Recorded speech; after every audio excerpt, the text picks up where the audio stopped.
Hey everyone, I'm Olivia Thompson, and this is my story.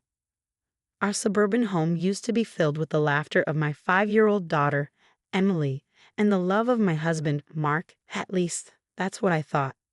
I was thriving at work, designing spaces that people would call home for generations.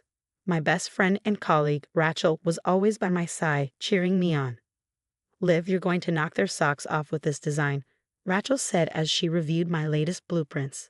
I smiled, feeling on top of the world. Thanks, Ra. I just hope Mark's mom doesn't find something to criticize about it. Rachel rolled her eyes. Barbara, she'd find fault with the Sistine Chapel if you designed it. We laughed, but deep down, her constant disapproval weighed on me. Just last Sunday at dinner, Barbara was at it again. Mark, darling, don't you think Emily's clothes are a bit common? I saw the cutest boutique outfits that would be much more suitable. I bit my tongue, but Mark just shrugged. Mom, Olivia knows what she's doing. Not exactly the support I hoped for, but I let it slide. That night, as I tucked Emily into bed, she looked up at me with her innocent eyes. Mommy, will you build me a castle someday? She asked. Of course, princess. The biggest, most beautiful castle you can imagine. Little did I know, our world was about to come crashing down. In the middle of the night, I woke up to the acrid smell of smoke. Panic surged through me as I realized our house was on fire. Mark. Emily. I screamed, stumbling out of bed. The hallway was filled with thick, black smoke. I heard Emily crying from her room. Mommy, I'm scared. I didn't hesitate. I ran towards her voice, the heat burning my skin. When I reached her, she was huddled in the corner, clutching her favorite teddy bear. It's okay, baby. Mommy's here. I scooped her up, shielding her with my body as we made our way back to the hallway. Suddenly, there was a deafening crack. I looked up just in time to see a beam falling from the ceiling. In that split second, I made a choice. I turned, covering Emily completely as the beam came crashing down. White-hot pain exploded across my back and head. The last thing I remember was the wail of sirens and Emily's terrified cries before everything went dark. I didn't know it then, but that moment of sacrifice would change everything.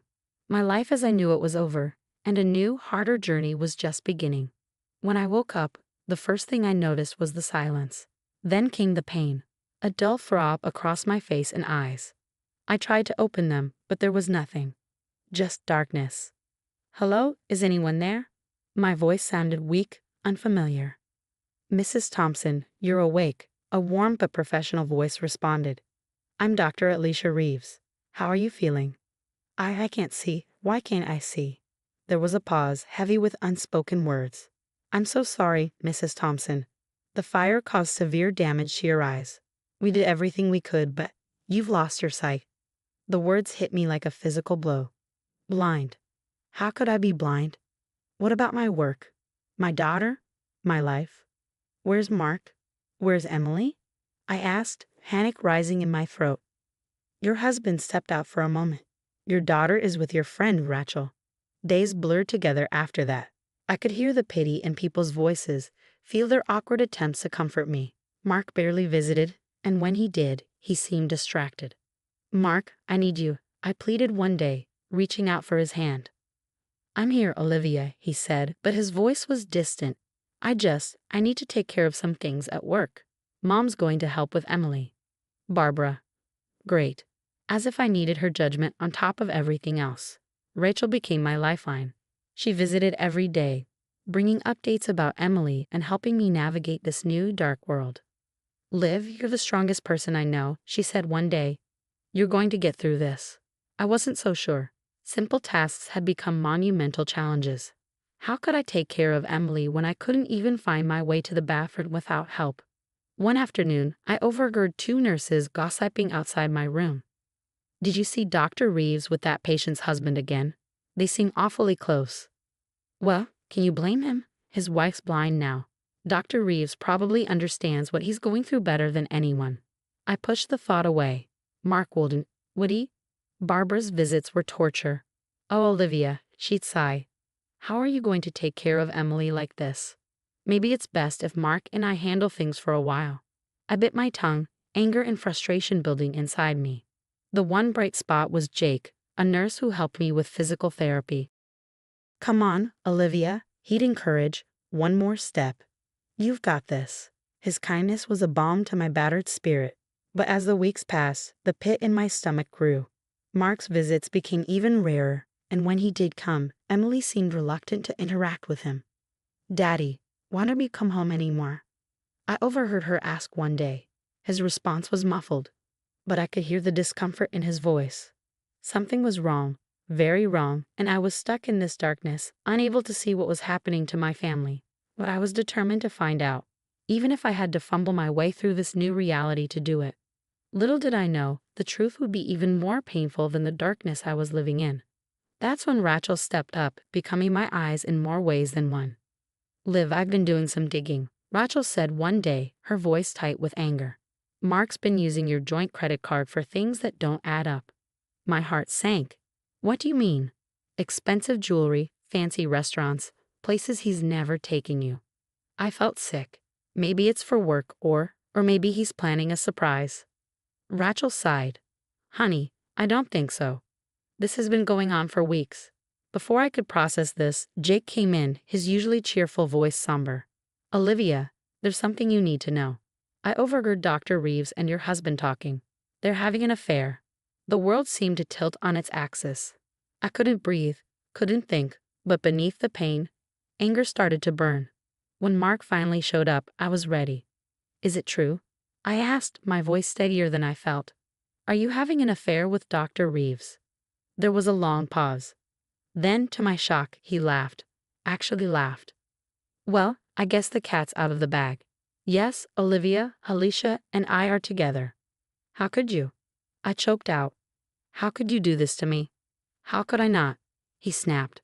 "Look at you, Olivia. You're blind. You can't take care of yourself, let alone Emily. Alicia understands me. She's not a burden." His words cut deeper than any knife. "A burden? Is that where I am to you now?" "Let's be realistic," he said coldly. "I'm leaving you, Olivia. I'm filing for divorce and full custody of Emily. You can't raise a child like this. You can't take my daughter." I screamed. "Mom agrees with me," Mark continued. "A blind woman can't be a proper mother. It's for the best." I lunged at him, my fists connecting with empty air. "Get out!" I yelled. "Get out, you coward." After he left, I broke down. How could this be happening? How could I lose everything, my sight, my husband, and now, potentially, my daughter? But as I sat there in the darkness, something inside me hardened. No, I wouldn't let them win. I wouldn't let them take everything from me. With shaking hands, I picked up my phone. "Siri, call Lisa Anderson." Lisa, my old college friend turned hotshot lawyer, picked up on the third ring. "Olivia, is everything okay?" "Lisa, I need your help," I said, my voice cracking. "I'm about to fight the battle of my life, and I need the best lawyer I know." As I explained the situation, Lisa's voice grew fierce with determination. "Those bastards," she growled. "Don't worry, Liv. We're going to fight this, and we're going to win. They have no idea who they're messing with." For the first time in weeks, I felt a glimmer of hope. Mark, Barbara, even Dr. Reeves, they thought I was weak, helpless. But they were wrong. But they were about to learn just how strong I could be. This wasn't just about me anymore. It was about Emily. And I'd be damned if I let anyone take her away from me. The battle was just beginning, and I was ready for war. The day after my call with Lisa, I woke up with a fire in my belly.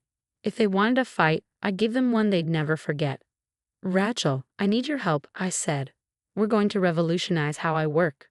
We spent weeks developing tactile models for my architectural designs. My fingers became my eyes, feeling every curve and angle. "This is brilliant, Liv," Rachel exclaimed. "You're not just adapting, you're innovating." Meanwhile, I threw myself into learning Braille and taking cooking classes for the visually impaired. The first time I made Emily's favorite mac and cheese without help, I cried happy tears. "Mommy, it's yummy." Emily giggled, and my heart soared. Lisa was a force of nature, building an ironclad case against Mark. "We've uncovered some interesting financial discrepancies," she said one day, "and Jake's testimony about Mark's neglect at the hospital is damning." The day of the custody hearing arrived, and I stood tall, my white cane a symbol of my independence, not my weakness. "Your Honor," I said, my voice steady, "I may have lost my sight, but I haven't lost my ability to love and care for my daughter. I've adapted, grown stronger. Emily is my world, and I'll move heaven and earth to give her the best life possible." The judge's verdict was clear. Mrs. Thompson has demonstrated remarkable resilience and adaptability. It's clear that Emily's best interests lie in remaining primarily with her mother. Mark's outraged gasp was music to my ears. Months passed, and life took on a new rhythm. My tactile architectural designs gained national attention. Olivia Thompson, visionary in the dark, one headline read. Emily thrived, with Rachel and Jake providing additional support. One day, as we walked in the park, Emily squeezed my hand. "Mommy, I'm glad you're my mommy," she said simply. Tears pricked my eyes. "I'm glad you're my daughter, sweetheart." Later, Rachel filled me in on the karma that had hit Mark and Barbara. "Mark's marriage to Dr. Reeves is over," she said with a smirk. "Seems he couldn't keep it in his pants. And your old firm? They've lost major clients who can't stomach Mark's behavior." I couldn't help but smirk. "And Barbara?" I asked. Rachel chuckled. "Let's just say her social circle isn't too fond of women who try to separate mothers from their children. She's not getting many party invitations these days." As I sat on my porch that evening, listening to Emily play in the yard, I realized something profound. Losing my sight hadn't weakened me. It had revealed a strength I never knew I possessed. "Mommy, come play with me," Emily called. I smiled, rising to my feet. The darkness that had once terrified me now felt like an old friend. I had faced my challenges head-on and emerged victorious. Mark, Barbara, all the doubters, they were behind me now. My future? It was bright, filled with love, success, and the sweet sound of my daughter's laughter. I might not be able to see it with my eyes, but I could feel it in every fiber of my being. As I joined Emily in the yard, I knew one thing for certain. This was just the beginning of our beautiful, hard-won happily ever after. If you were in Olivia's position, what would you have done? Would you have fought for custody of your child despite the challenges of sudden blindness, or would you have agreed with Mark that it might be best for the child to be with a sighted parent?